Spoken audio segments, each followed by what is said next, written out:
Hello, friends, and welcome to a Shelf Help VIP book club in which our special guest will be giving you a kick in the pants, hopefully a loving kick in the pants, or maybe we'll find out. But I think it's important to let you know at the off that this interview, this conversation has been designed to help you take some action. So you probably will need a pen and a pad, and you're about to get basically a masterclass in getting out of your head and into the world and to do your thing in 2023, whatever that thing may be. So our guest today is the wonderful Shaa Wasmund, a veteran entrepreneur who has built and run and sold multiple businesses. She has, in fact, an MBE for her services to business and entrepreneurship. She's an advisor, an investor, a change maker, very important, and a best-selling author of 4 books, selling over 250,000, I've got written down here, and I don't think that's a typo, to date. And today we'll be diving into her game-changing and record-breaking book, Stop Talking, Start Doing, as it celebrates its 10th birthday with a shiny updated edition. So welcome, Shaa. Thank you so much for your time today. Oh, I'm really glad to be here, and I'm loving our matching t-shirts and merchandise. It's like, yeah, I think I'm digging it. It's going to be a good conversation. When the merch matches, it's going to be great. And I'm going to try and not fangirl too much and keep my journalistic head on for this conversation. But I just have to tell you that as a self-development super geek myself, and also a newish business founder, owner, creator, I'm just kind of like, your work is inspiring me so much. So the podcast, the books, your social media. I've actually entered the competition to win lunch with you at Soho Farmhouse. So the chance to kind of talk to you today is just such a real honor. So thank you so much. Absolute pleasure. I'm really looking forward to it. Oh, thank you. I'd love to start just kind of finding out a bit more about you, really, and kind of how you spend your time. As we know, time is so precious, and you are a busy lady. I think people can gather that from the intro. So where are you today? How are you today? And what's a typical day in Shaa Wasmund's life look like? All right, so I am actually currently in my inside office in my house in Greenwich. I'm very lucky. I live in a beautiful house right on Greenwich Park in London, and I do have a dedicated 8-person office out in my garden, but it's cold and I fancy being in here. So I'm in here. I'm a little bit OCD, so as we talk, I'm looking and I can see my blanket hasn't been folded up properly. So I'm like, oh my God, why did I not fold up my blanket properly before we press record? So I am really human. I have all those little foibles that everybody else does, maybe different ones, but so yes, I am in London, in my home, in my indoor office, and my day, I am a very early riser. I get up at 5:30, 7 days a week. My body clock does not differentiate between Saturday and Tuesday or Monday and Sunday. It makes no difference. I just wake up at the same time all year round. I don't always get up if I don't have to, but I have to be honest. I'm one of those weird people. I struggle lying in bed. I get really bored. And if I don't fall asleep immediately after I wake up, I give myself 15 minutes. I'm like, okay, we know the drill. You're not going to go back to sleep. Just get up and go do something.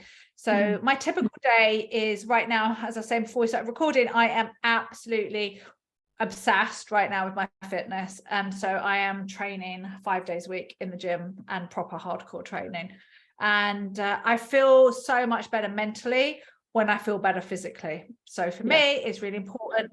So I kind of had to take some advice from my own book, stop talking about wanting to get really fit and actually start doing it. And just like anything else and all the advice I give to other people, the only way it happens is if you schedule it, if you prioritize it, and if you are absolutely religiously tied to the outcome of that goal. Yeah, like you said, it's that's the things that are going to get those of us that do like staying in bed on a cold January morning. You need to have that. We've been learning about goal setting, and like you need to have that why, and you have to have a real reason to be achieving that, to get yourself to start doing it. Yeah, I do believe it's habits as well, though, because I've been like this my whole entire life. You know, for those of you who've never heard of me before, or don't know anything about me, but this part is probably quite relevant. I started my career working with Chris Eubank Senior. I became the only licensed female boxing manager in the entire world. And the reason why this is relevant is when I started working with Chris, he was based in Brighton, I was based in London, but he would get up at 5 o'clock in the morning. My phone would start ringing at 5 a.m. And so I just got into the habit of getting up at 5 a.m. 5:30, and it's just stuck with me. So I do really believe that habits are important for us. If you want to take that action, you want to change something, your career, your fitness, your job, anything, all those incremental habits, they stack up to make a difference. Definitely. Do you have a standard morning routine then? Because I imagine your day-to-days can be quite different, because you're coaching people, you have online coaching community, business community, you're running businesses, you're advising.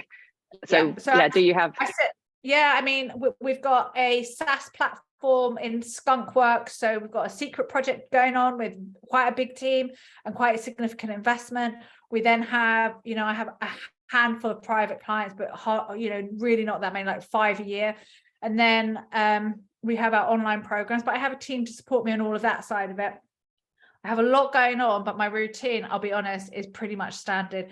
It's wake up, and I have been really good this year. I will say this year, because I'm going to try it for 90 days. I wake up and I just have water and lemon first, like Gwyneth Paltrow and all that, Goop crew. I'm not sure I buy into it, because I used to just wake up and have coffee. We'll see. But I wake up, I have my water, it's already in the fridge, because here's the other thing I know, is if I'm not prepared, then it doesn't happen. If I have to make my water in the morning, forget that, I'll just make a coffee instead. So I wake up 5:30, have my water. The moment I finish my water, the grind coffee pod goes in my machine and I'm making my coffee. And well, you give yourself a pat on the back. Yeah, pat my back. Well, I can have my coffee now. Have my coffee, pack up my bag, get out the door and head straight to the gym. Before I get out the door, I make sure, I've got a teenager, I make sure he's awake so that he's going to get to school on time. And that is pretty much my routine every single day. And that's one of the reasons why I feel, for me anyway, working out consistently is so good for me, because it gets me into a good habit. So it means that, before 9 o'clock, I've done, I've kind of won the day, because I've got all the core things that typically I know for me will get put off. So I know for me, with all the goodwill and the intentions in the world, and I want to exercise, I enjoy exercising, let me tell you, by 3 o'clock, I haven't got the energy. It's not going to happen. So if I want to stop talking about the things that I want to do and actually do them, you have to work with your own rhythms and be conscious of where, what you should do at different times of the day, according to you, because we're all different. Other people are night owls and they would prefer to do it maybe in reverse. But for me, I know what works. And so use that knowledge and make it work for you. Yeah, it's that self-awareness, isn't it, that you talk a lot about on the podcast. Knowing yourself and knowing your schedule. I suppose for some people, trying to fit a new habit in, maybe it will be at the end of the school day before when the kids have gone to bed or whatever, but it's like understanding how that can work. What the question that we love to ask everybody on interviews, because we're all about kind of self-help's all really about the relationship you have with yourself and making it as good as possible. So do you have a word or a phrase that would sum up your relationship with yourself right now? My relationship with myself, I think a word came straight into my mind, and then I started questioning, is that the word though that's in relation to myself, or just how I feel about myself? Either way, the word that came into my mind was resilient, and I think that's probably the word I would have always used. I'm very, very resilient. I've been through a huge amount of trauma in my life, and I have always been very resilient. So I think that the whole point, I love this conversation around self-belief and self-worth, because to me, that is your greatest asset. To me, that is the foundations on which everything else is built. Because if you build a successful career, a successful business, but without the real inner work, without the inner self-belief and the inner self-worth, it can appear successful from the outside, but A, you're probably still not happy, and B, it can come crumbling down. And so really working on your self-belief, to me, is the most important thing any of us can do for our own lives, our own careers, our own businesses, and our relationships with other people, because it's you have to truly love yourself before you can let anybody else do that, right? So I think it's really important. Yeah, totally. Do you have any advice for people on building resilience, I suppose, or kind of working on that self-worth? I think we have quite a few people in our community who like we kind of, including myself, I include myself in this, I understand, I read all the books and I understand on a certain, you know, on a conscious level that it's that we are all worthy, but it's like, it's kind of getting that into your to your subconscious, isn't it? Yeah, it's a really hard question for me, I'll be honest. And this is the point where I hope people don't hate me after I say what I'm going to say, because when I say it, I am really conscious straight away after I've said it that maybe I should start lying about this because it feels uncomfortable for me to say it. And then I think, well, no, that's counterproductive to what you're trying to teach people.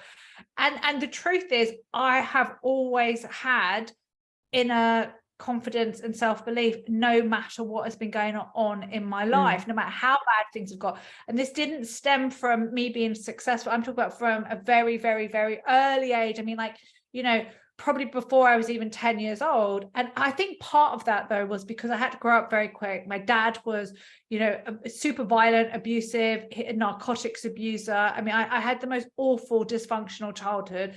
And so I had to grow up very quickly. And I think in those situations, I got lucky. And I do mean that I got lucky because I ended up having some kind of gene or some part of my DNA that made me super resilient. And unfortunately, for most people who grow up in those situations, it's actually incredibly traumatic. And 9 out of 10 times research will show you that if you've grown up with a parent who's physically abusive, mentally abusive, emotionally abusive, and is either an alcoholic or a narcotics abuser, then you will be affected negatively in some way, shape, or form, whether you become an alcoholic or you become an abuser yourself. And I feel incredibly grateful that actually what happened was I was almost like, am I allowed to swear? Yeah, you're allowed to swear. Right. I think my 8-year-old said, fuck that, without even knowing what the word meant. But that feeling like, fuck that, I'm not letting this happen to me. So I am going to be really resilient. I am not going to let this affect me. I am going to understand my self-worth is never, ever reliant on somebody else. It's always about myself. It's not about how other people see me. Now, that doesn't mean there aren't times when I'm not happy with myself. But then if I'm not happy with myself, it's because I've done something that is out of my moral boundary that I really, you know, look back and I think, oh, why did I do that? So I'm not happy with myself for good reason. So I don't beat myself up unnecessarily, but I'm also very honest with myself. Like, Shaa, you could have done better there. Shaa, you know, that wasn't the right way to handle that situation. You need to go back and correct that. And I think because I have that inner self-belief, I find it very easy to apologize to people. If I've made a mistake or if I've done something wrong, I find it very easy to take ownership and apologize and try to handle the situation, because I don't feel that is an attack on me personally. I actually think it's a sign of strength to be able to say, do you know what, I messed up. You know, when I look back on this, I should have handled it totally differently. You were right, I was wrong. I'm going to do better. Do you, I mean, it's amazing that you share that, because it's brilliant, because I think some of the advice that I've read and had is that you need to find people who are good at it and kind of model them. So you are a brilliant person to look at, and saying about kind of finding it easy to apologize rather than holding on to the grudges. It's better for you, isn't it? It's better for the whole situation. So all of this is such brilliant advice. Are you can I add something to it that I think is really, really important? So one of my superpowers is surrounding myself with incredible people. And that's not necessarily in terms of incredibly successful people, in terms of their bank accounts or material possessions, but people who really champion me and want the best for me. And I've been doing this since I was like 21. So a lot of my closest friends I've had since I was 21. And the reason I share this is because we are all human. Even if you've got great inner self-confidence and self-belief like I have, we're human, which means there will be days, moments, weeks even, when you don't have that, even if you do have it normally. And the key to a successful and happy life, in my experience, is to surround yourself with people who will stretch you, challenge you, champion you, and support you. And so when you're in those moments, you need your cheerleaders around you to pick you back up and say, you know what, remember when you did this and this and this, and that happened, and you dealt with it, you handled it, you were fine, you will be fine. What you need, there's a great quote by Rumi, and I probably won't get it 100% right, but it's basically about how you want to go through life surrounding yourself with people who will stoke the flames in your fire. Now, I'm going to take it one step further. I think you need to go through life surrounding yourself with people who, yes, they'll come and stoke the flames in your fire when they're going out. But if they've gone out, they're going to rock up with the kindling and the firewood and the lighter fuel, and they're going to light it for you. Like, to me, that is so, and it's so important that you can be one of those people for other people. As you can't just expect people to do that for you. You've got to also show up as that person for other people. Yeah, totally. It's like connection and giving as well as taking as well. It's just, it is really important. So this, your mission, I think it is your mission, is to build a bigger table. I mean, it's the name of your podcast and you talk about it a lot. So that's your mission. And I've heard you call yourself an activist first and an entrepreneur later now. So can you explain what build a bigger table means and means absolutely. To you? For me, it's that coming from where I've come from, where I'm the first person in my family to ever have any money. I'm the first person in my family to go to university. I'm the first person in my family to have financial freedom. I'm the first person in my family to create generational wealth. I've broken the mold. I am literally my ancestors' wildest dreams. And so with that comes a responsibility. I don't think it's enough to do that for myself or even for my family. I feel that the real measure of legacy and impact and success is how many people can you bring with you on the journey. Now, you can't carry everyone because not everybody wants to come, but you should be able to impact people in such a way, whether it's through books or through, there's so many different ways you can impact people, right? It's not just, oh, you have to pay me £50,000 to work with me, otherwise you can buy a book for £12. You could go and borrow it from a library. There's so many ways to impact people. It's not just about how somebody works with you. But for me, it's about standing up for the things that I fundamentally believe in that are more important than whether that means that somebody likes me or doesn't like me or wants to work with me or doesn't want to work with me.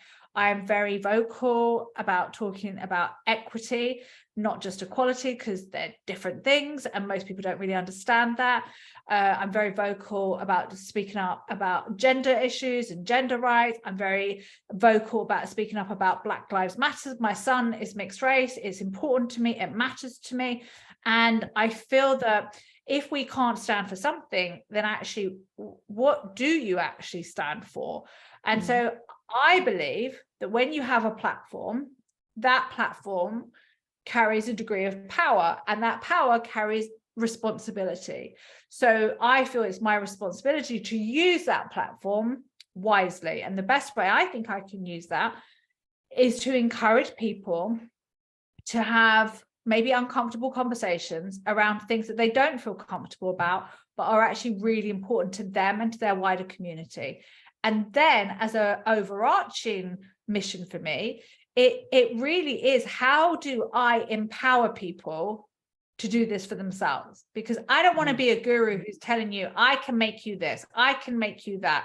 No, I want to be the person who lights the fire, but you've got to stoke it. You've got to keep it going. So I want to be the person who is empowering other people, specifically in my case, through entrepreneurship, setting up your own business, turning a side hustle into a main gig, and teaching people that actually, if you're going to do that, how about we do it properly? How about we make some proper money? How about for all the time, love, and effort that you're putting into this, rather than you getting paid less than you were when you had a job, you actually learn how to create financial independence.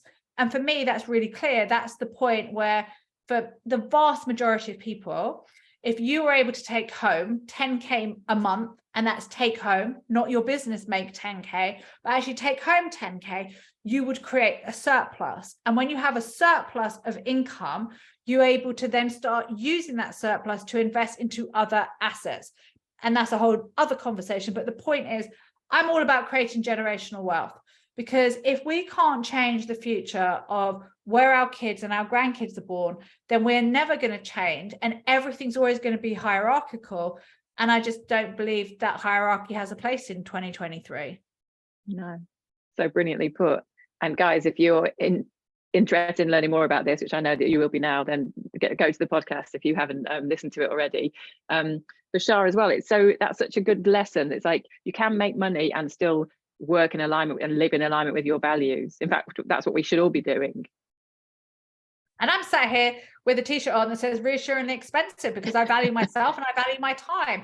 So this is how I run my business. So for people to work with me one-to-one is a minimum of £30,000 investment, because I only work with people who have already got successful businesses, which means that I am able to do other things in other areas of my business. So I run something called the One Retreat.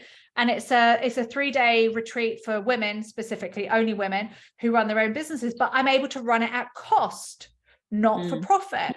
And I'm able to do that because I charge what I'm worth in the rest of my business. So a lot of times people think to themselves, well, if I charge what I believe I'm worth, then I'm not going to be able to serve the people who need me the most.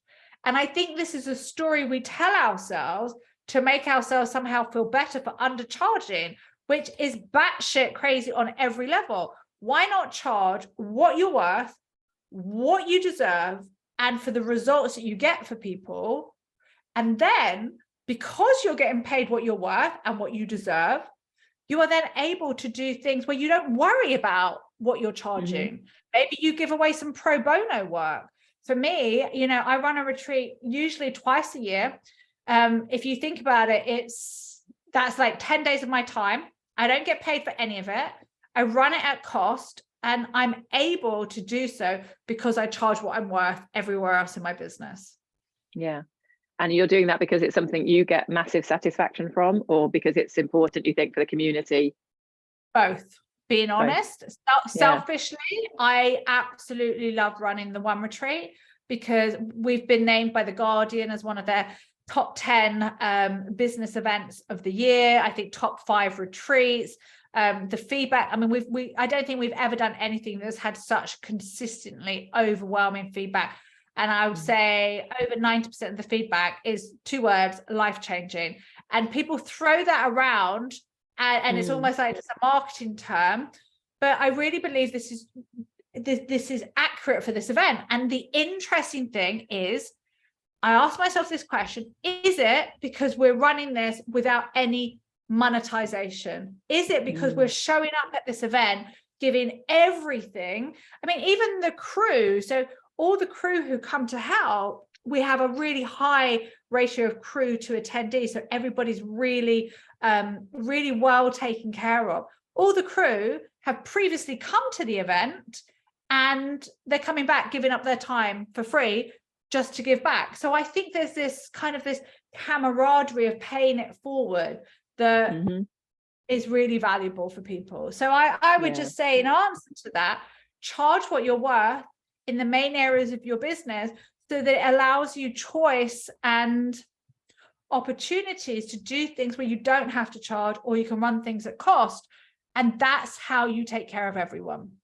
Yeah, brilliant. I love it that there's different ways to make an impact, and it's possible to do that and have a good life. I love that lesson. I think I used the word life-changing about this baby, but it actually was life-changing for you. I've heard you say that in a few interviews. So 10 years ago, you say that this book absolutely changed your life. And is that professionally, personally, all of it? All of the above. And I want us to be really honest about this, okay? So first of all, sometimes you get lucky, right? This is true, you do. And with this book, and I've got it right here in front of me, with this book, the first edition, this is the 10th edition, is literally just out. And just to let everybody know, this is a 60% new content. So if you have the original, this has got a 60% new content. So for me, this changed everything. It changed the whole trajectory of my career, my life, my business, all of it, because we had the right book at the right time, in the right environment, for the right people, and it just caught on like wildfire. I mean, we were #1 for over a year at WH Smith's, like #1 for over a year. We broke all their records. Nobody's ever broken the record since. We went straight in at #1 for this book. We stayed there for all of November, all of December. Bloody Harry kicked me off the top spot in January. Like, what? I was What, so Harry? pissed. I think didn't you kick Michelle Obama off though? So it's kind of I like, did, yes. it's a yeah, good, yeah. it's a good circle to be part of, I think. It's a little trade-off, right? So I just feel like, you know, when you look at the book, just give you some examples. It's not written like a normal book, right? It is very visual. It's got checklists and tick lists, and we talk about this a lot: fear and regret. And to me, this is one of the big things. And I think, let's see here, this is one of my favorite quotes ever. Embrace the fear, leave regret for some other sucker. Yes. And it just took off. I think it struck a nerve with people. And the interesting thing is that 10 years later, it is just as relevant. And I'm convinced in 20 years' time, it will still be just as relevant, because procrastination, getting in our own way, is a massive issue for all of us, myself included. You know, you write the book for yourself as well, right? So I wrote the book for myself, not just for other people. I wrote it for myself. Yeah. And a lot can happen in 10 years. A lot has happened in 10 years. So like you said, all new content to reflect post-pandemic, working from home, also the massive opportunities, because I know online's been going for a while, but it's like now there's no excuse. You can literally start a business from your phone. So there's all this opportunity as well. I love the fact as well that you say at the beginning of the book, it says that you wrote this as the idea was for a business book, and it kind of morphed into a book for anyone who actually wants to get anything done, which I think is brilliant. So let's talk a bit. It's definitely not a business book as people would think of a business book. No, I think I agree. We probably have a lot of entrepreneurs who buy it, but you could buy this if you were if you worked at Marks and Spencer's. You could buy this if you worked at Vodafone. You could buy this if you are a teacher. It would make no difference. And actually, you could relate this to any part of your life, right? So for me, I relate this right now. I'm good on my business front, but it's my fitness front that I need the work. So I'm actually taking my own medicine and applying these rules to me wanting to get into the best shape of my life, because that doesn't happen by just talking about it, right? No, not at all. And so the 6-part framework is that it was 6 parts before. It still is 6 parts now, because as you said, it's like it's universal. These challenges and the answers hopefully are kind of universal. So do you want to just talk through that kind of top line of like the 6 stages, and then we'll dive into a few? Yeah, so the first stage was aptly titled TikTok. And when I called it TikTok back then, it wasn't about TikTok, the social media platform. Trust me, I was just ahead of my time. And this is just really a recognition that time is just going, right? It's just going. What part 2 is about the itch. What is that thing that's bugging you? What is that thing that, you want to travel, you want to get fit, you want to start a business, you want to change careers. Then we talk about fear and regret, which is maybe one of my favorite topics, because it's really how do we face the fear and get rid of the regret. Number 4, maybe the most important part of the book, is just getting started, right?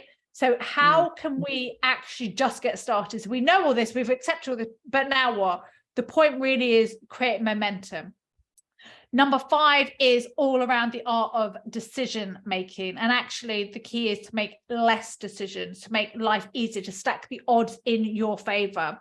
And then number 6 is all about taking action. But this is like working out a plan that's going to work for you. So before we press record, I was saying that I'm a really early morning person. What I've learned for myself is all about what works for me. The taking action for me is, if I'm going to go to the gym, I have to go before 7 a.m. I have to be in my car on my way to the gym before 7 a.m. because if I wait till 3 o'clock in the afternoon or 4 o'clock or 5 o'clock or 6 o'clock, no matter how much I want to, I can guarantee you it ain't happening, because either I'm too tired, I've got too much work to do, and all these excuses start piling up.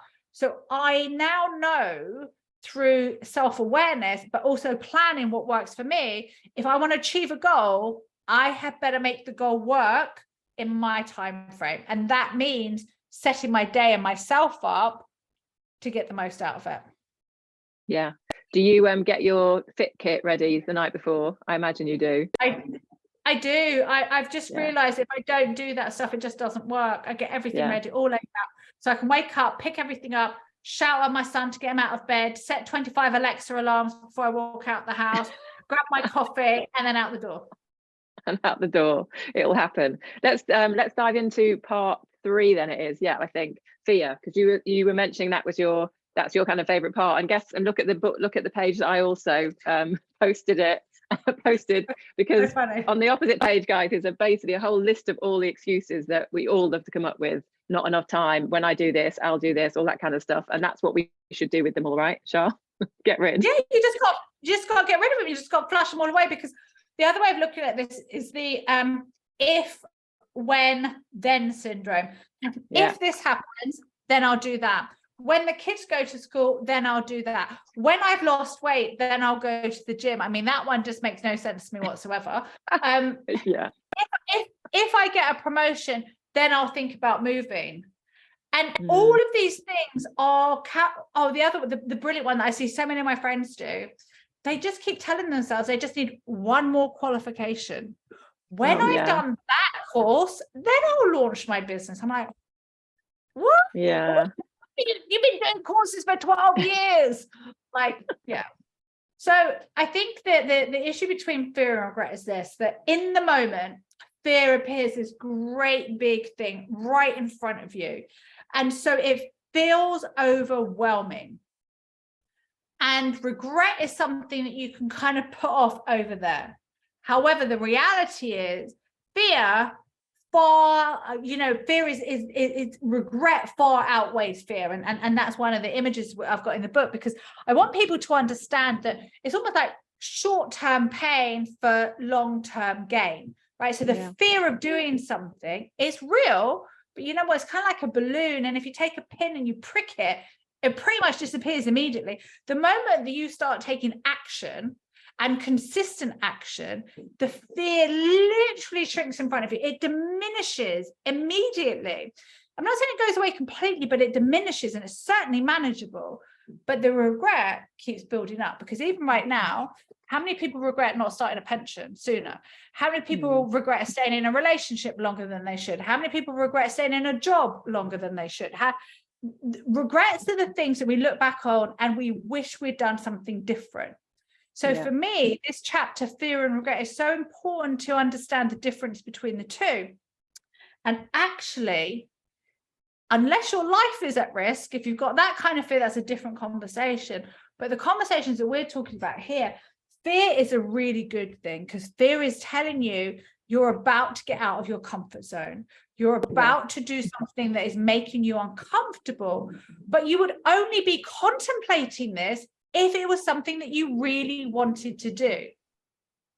So you've got to move yourself from the fear. You've got to move the fear out of the way so you don't carry that regret with you.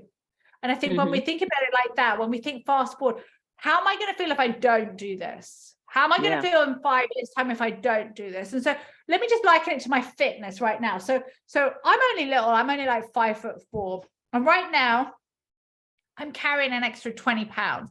Now, I don't know if it's my age, if it's post-pandemic, if it's just I've been lazy, but 20 pounds on somebody who's 5'4" is actually quite a lot. Everybody says, oh, what are you talking about? Because I'm actually quite fit. So it's probably quite hard to see it on me in the same way, but I feel it, and that's all that matters. So I asked myself, if you don't do this now, where are you going to be in 5 years' time? Is that 20 pounds going to still be there? Or even worse, is it going to be 30? Like, what the hell, Shaa? Crack on. And so when I think about that, I think, okay, the fear for me isn't going to the gym, because I actually really love working out. The fear is, oh my God, I've just got to get organized. The fear is getting organized for me. The fear is like, okay, you've got to put your work to one side and you've got to start going to the gym every day. And I didn't used to do that because I would just crack on with my work. But then the regret is, but if you don't do this, how are you going to feel in the summer? Like, I want to be wearing my bikini in Barbados. So, and by the way, a bikini body is anybody that gets into a bikini. I 100% believe this, but this is for me, right? It's a personal thing. And I want to be strong and I want to be fit. And if that's going to happen, then I have to push all the fear about losing time in the morning. I need to suck it up. and I need to crack on with it, because otherwise I'm going to regret that I procrastinated and kept saying, oh, well, I'll do it when it's a brilliant one. I'll do it when it's warmer. Yeah. No, I just need to do it now. I just need to do it now. Yeah. My friend who's a coach, who sometimes gives me some coaching sessions, sometimes she just says to me, JFDI, and that just stands for just effing do it, because it's always stuff like, I don't know, data or all the stuff that I don't really want to do, but it's very important. She's like, sometimes got to just effing do it. And I think with the fear as well. Hours. I think you need an hour or two every week that just says JFDI. Yeah. So for me, I said this morning, so we've got this great free Facebook group called the All In Club. And every Monday morning I go in and I do a live and I say, what I'm going all in on this week. And I said, get ready, people, because this is about the most exciting thing you're going to ever hear. And I was like, okay, so this week I'm going all in on my paperwork. I'm like, I know it's really boring, but here's the thing. When you don't do it, when you procrastinate on it, that's when you get stupid fines and it affects your credit rating over absolutely nothing. And I don't enjoy paperwork and I don't enjoy admin. And yes, I've got an accountant, I've got a bookkeeper, I've got 2 PAs, but fundamentally there are some things they can't do it if I don't bother sending them the stuff, right? So I have to start by actually opening the pile of envelopes and then doing it. But if you did that, if you set aside, just like going to the gym, if I set aside 1 hour every morning to do that and 2 hours every week to do my admin, suddenly you'd be making a huge amount of progress on all fronts. Yeah, and you'll just feel so much better for it in all areas of your life, won't you? Like the ripple effect 100%. Is massive. So advice on kind of tackling fear then is like kind of understanding it's going to come anytime we're doing something that's actually going to be good for us in the long run. And then would you say to chunk it down, like you've mentioned, like kind of like there's sometimes smaller things and kind of scheduling those things and stuff. 100%. So again, I mean, we can do 2 quick examples. I'm going to give the example of me going to the gym and wanting to lose weight. And I'm not saying anybody else needs to lose weight. I'm talking for myself. Okay. So rather than me just saying, I want to drop a dress size, I want to lose weight, you have to get specific. So I've given myself 90 days to lose 20 pounds. Right. Great. So that's the goal. But if I just put that out there, that's also not particularly helpful, because it's a goal that's 90 days away. It could, I could just drift for 90 days. So now I chunk the goal down to, okay, so I am going to go to the gym 5 days a week, and every single workout I'm going to burn 500 calories on my Apple Watch or my zone, or I'm not leaving, right? And okay, that's a chunk down, very tangible, very realistic goal. And then you can have a goal that's related specifically to your food. So you might have, I'm going to meal prep every single day for 90 days. That's chunking it down. So now, rather than having this big kind of, overarching huge goal, you're like, okay, so my goals are go to the gym 5 days a week. In those 5 days, burn 500 calories or you don't leave the gym. Meal prep 7 days a week, every single day. Okay, now I get it. Now let's say it's starting a business. Okay, I want to start a business. Again, that's a great big thing. Set a timeline. I want to launch, let's say, I want to launch my coaching business, or how about I want to launch a new membership program, and I set a date for when I'm going to do it. Okay, now I've got a date. Right. So I want to set a membership program. How many members do I want in? Okay, I want to do a launch. I want to get 50 new members in. Okay, what do I need to do to get 50 new members? As you said, you just chunk it down and chunk it down. It's what I call reverse engineering. So I would future pace and say, right, I've launched my membership and I've got 50 paying members on my first day. How did that happen? Well, the week before you did a webinar about it and a workshop about it, and the week before you did a webinar and a workshop about it, and the week before that you were talking about it all over socials and sending out emails, and the week before that you wrote your socials, you created the post, you found the graphics, you created the gifs, and you wrote your emails. That's how it happened. It didn't just happen by flicking the switch. You have to chunk it backwards. Yeah, and it didn't just happen by you putting it out there as a vague notion. No, it doesn't happen like that. And it might not even happen the first time. You might do it the first time you get 20 members. You think, oh my God, I'm a failure. No, you dust yourself off, you get back up, you serve those 20 members, and you go again in another 3 weeks' time, and you get the other 30 in. Yeah, and you absolutely, the fear of failure is just a huge thing, isn't it, for so many people? So 100%. don't let that be a a reason. Okay, then quickly, let's go into, should we dive into the action part 6? Yeah, let's just go straight to the end and work out how to do it. All right, so the key to doing it is scheduling it in. It's like you have to get serious about what you want to do. So if you've got something you want to do, you have to get serious about it. It has to go into your diary as if it was an appointment with your bank, with an investor, with the doctor, with your hairdresser. You're never going to cancel that, right?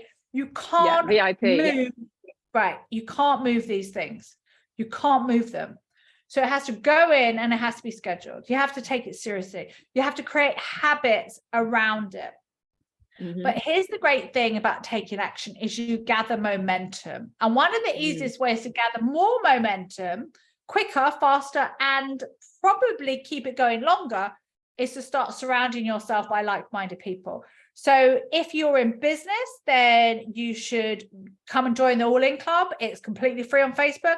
You should be involved with the Self-Help Club. You should read books. You should surround yourself.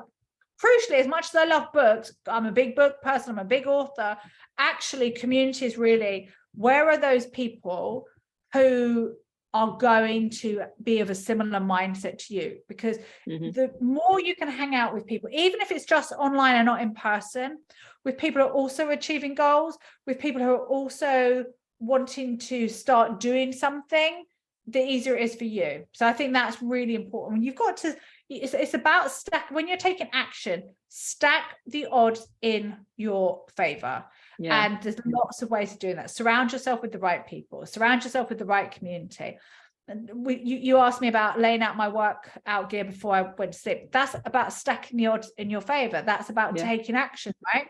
So I wake up, I pick up my kit, I go downstairs, I have my lemon water, I get changed, I put the coffee on, I grab my coffee, I genuinely set off 25 Alexa alarms for my son, because otherwise he won't get up. And I walk out the door, so if you don't get up, you'll miss school, bye.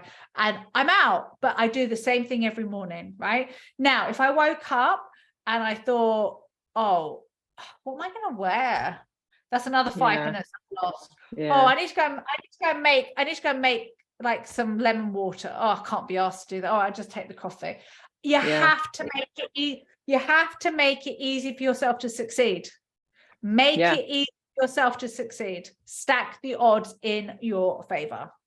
Totally. It's not optional. This is just what happens. Like you say, it's habits, and it's kind of and building habits around your goals. That is brilliant advice. It's so important. Just quickly, before we say goodbye, what about setting goals that are kind of big and scary? Because that's one big learning for me from the goal setting book that we're reading at the moment, and from your book, is that not a ridiculous goal, but £20 in 3 months is a lot, isn't it? That is a big goal. And so what advice would you give to people who kind of like think something might be a bit out their league, or are a bit scared about setting a goal that's too big? Okay, so first up, most important thing is to be self-aware, is to understand yourself. So what do I mean by that? If I said to myself, I want to lose 10 pounds in 90 days, I probably wouldn't lose anything, because it just wouldn't interest me, because it's not hard enough. It's not enough of a challenge for me. I'm not motivated by it. It's kind of like, nah, whatever. So that's me. Now, I'm not saying that's you or anybody else watching this. Somebody else might be, hey, Shaa, thanks for that, but you can shut up. 10 pounds is more than enough for me. Great, you do you, but I'm going to do me. And that is the key. Understand how your brain works, what excites you, what motivates you. Now, when we're looking at big goals from a business perspective, one of the challenges I see people doing a lot is one of two things. Either they make the challenge so achievable, it's not a challenge. They just set the bar so low, they absolutely know they're going to hit it. But the other thing I see people doing, okay, here's one. Somebody was making £35,000 a year. No shade on that. But they told me they want to go from $35,000 a year to $500,000 a year in 12 months. And so I'm like, okay, unless you have created some kind of invention, like a fidget spinner that's just going to take off and everybody's going to buy it, or that there's always an anomaly. So whatever I'm going to say, I'm sure somebody can do some research and prove me wrong. However, for 99% of the people, setting a goal that is too far away from where you are is equally as dangerous as setting a goal that is too easy for you to achieve, because neither one of them are helping you. So let's say you're doing £50,000 a year, and I think a very achievable goal is to say, I'm doing £50,000 a year. In 12 months, I want to be doing 100,000. That's achievable for everybody. But if you said you wanted to be doing it in 90 days, I would have to understand how you're going to do that. It could also still be achievable, right? It might be. But the thing is that your goals have to be uncomfortable, or it's not really a goal.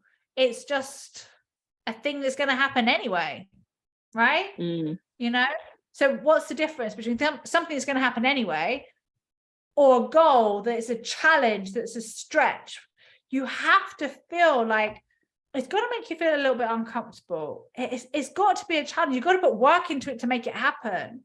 But that's the exciting part, right? The exciting part is going, this will only happen if I do the work. I'm only going to lose 20 pounds if I do the work. And because I've been so public about my fitness thing now, I've got no choice, because in 90 days time, I'm going to have to report back that I did or I didn't do the work. And I'm never not going to not do the work. So for me, at least, that public accountability really works for me. I do understand it doesn't work for everyone. However, I would say, this is my opinion, I think public accountability works for everyone in one way or another. And what I mean by that is that for some people, public accountability is just being accountable to one other person, somebody they trust, right? So it could be your best friend, could be your partner, could be your mom, could be your sister, your brother, whatever. For people like me, I just want to tell everyone, because if I tell everyone, I can't hide. Right? You can't back out now. I can't back out. No, I better be. Let me explain to you. I'm in this one big group, this big fitness program that we're all following. But we've got, in that group, I've got 2 separate WhatsApp groups that I'm in. I'm driving everyone mad because I'm posting everything that I'm ever doing. I'm like, I'm doing this, I'm doing this, I'm doing this, I'm doing this. And then they post. And so I feel like I have to keep, so I can't, when I wake up and it's freezing cold outside, I'm like, if I don't post today, they're all going to know I didn't go, because I'm posting every day. So if I miss a day, they will know that I didn't go. So I have to go. Yeah. So that's what I mean by stacking the odds in your favor. Definitely. Stacking the odds in your favor and knowing yourself. You know what works for you. You know what's going to keep you on track. Any final books that you love that you'd like to share with the community? Obviously, we're all book nerds here, and this is the book we will be buying. But any others? Oh, so many. Okay, so good friend of mine, Dan Martell, just wrote a book called How to Buy Back Your Time. Oh my God, genius. How to Buy Back Your Time by Dan Martell. Absolutely brilliant. That's a new one. So I'm going to give you an old one and a new one. So that's a new one, literally out last week. How to Buy Back Your Time, Dan Martell. Absolutely brilliant. It teaches you basically how to set your life and your business up so that you have more time to yourself and for your family. Everybody needs to read it. An oldie, one of my favorites, which I kind of feel like I might revisit this week. I've got 2 days off at Soho Farmhouse. I think I'm going to take an actual physical book. And that is one of, if not my favorite book of all time for personal development. And it's called The Magic of Thinking Big by David Schwartz. And I love this book because I read it when I was 18, and it is all about how it takes you just as much time to do something small as to do something big. So you might as well go all out and shoot for the moon. Yes, I love it. And that's wonderful advice. You have some podcast episodes about your favorite books, which basically doubled my Audible wish list. And I'm really happy they did. Yeah. So yeah, Stephen Pressfield is next on my list because of you. Oh, so, Stephen Pressfield is just, I mean, see, I actually consider Stephen Pressfield's books like works of art, because the way they're put together, like, you know, all my toilets in my homes have all got books in them. So I try to I think I just try to infiltrate people's brains whilst going to the toilet with good things to read. I've got Maya Angelou. Whatever works. Yeah, exactly. Exactly. Any opportunity. I Thank you so add, I much. don't have my own books. I do not have my own books in my toilet, so I'm not that much of an egotist. No, they're just Christmas presents for everybody instead. Yes, exactly. Thank you, Shaa. I'm going to let you go. I really appreciate your time Thank you today, so much. and your energy. Brilliant. I'm really inspired now to kick some butt, as you say, and going to get some stuff done this year. And I know that our community will love this conversation. You mentioned momentum, so people, let's stick. If you're feeling inspired, use that momentum. Get the book, work out the thing, start doing it, and yeah, stop talking, start doing. Brilliant. Thank you, Shaa. Thank you so much for having me. Bye. Take care.